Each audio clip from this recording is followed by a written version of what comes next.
সবাই কেমন আছেন? আশা করি ভালো আছে, আমিও ভালো আছি। দেখুন বন্ধুরা, পুষি আর পুষি দুটো মেয়ে কি করছে।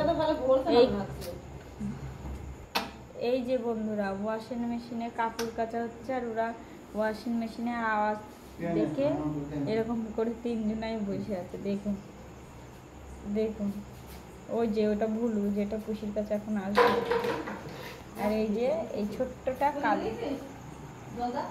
দেখুন বন্ধুরা, ওয়াশিং মেশিনে কাপড় কাচা হচ্ছে আর ওরা কিরকম করছে দেখুন।